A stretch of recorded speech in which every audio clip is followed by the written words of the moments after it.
nothing more exciting than watching your discus soar through the air after an amazing throw.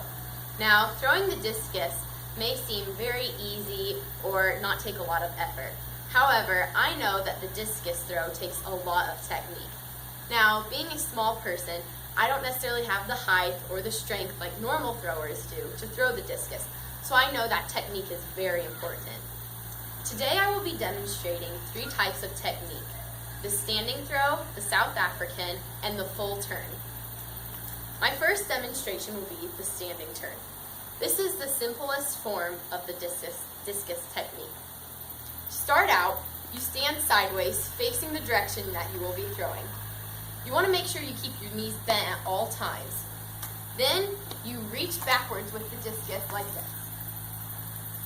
Then you slowly start to turn around, slowly rising up and throwing the discus into the air in an upward motion.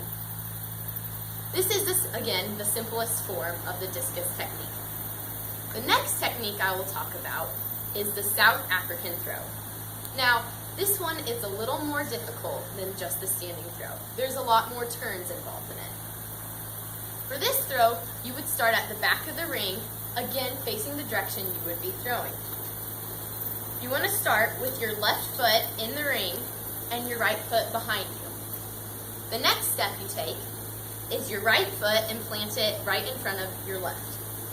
Again, you want to make sure you keep the discus cranked back the entire time so you get full forward motion. After this, you slowly turn 180 degrees on your right foot.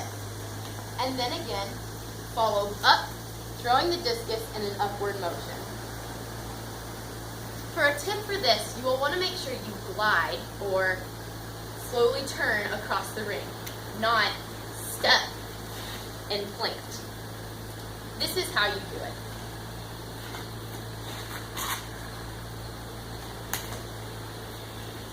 The next and final form for the discus technique is the full turn. Now, this one is very similar to the South African, except in the beginning. For this one, you will want to face the opposite way you are throwing. So, this way. You will then take the discus, crank it back, slowly turn your left foot, and then plant your right foot again. As you may notice, we are back into the South African. You then go ahead, finish the turn with the South African motion, and again, throwing the discus up. Now, some may think that during the full turn, you go and stop in the South African, but you can't do that because actually that is illegal in actual competition. So you want to make sure that you continue in the circular motion the entire way, like this.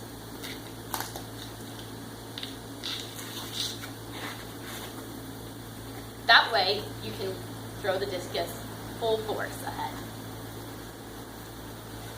Those are the 3 types of discus techniques I demonstrated today. Again, the standing throw, the South African, and the full turn. Now, again, the standing throw is the simplest form of the discus technique. Then moving on to the South African, which is a little more advanced. After you get the standing throw done, then you move on to the South African. And then after you get the South African done, then you can go on to the full turn. Using these discus techniques really helps. I know for personal experience in competition.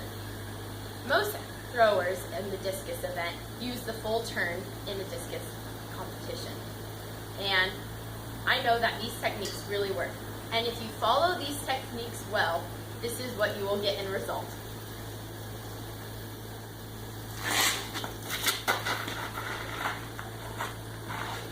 Thank you very much.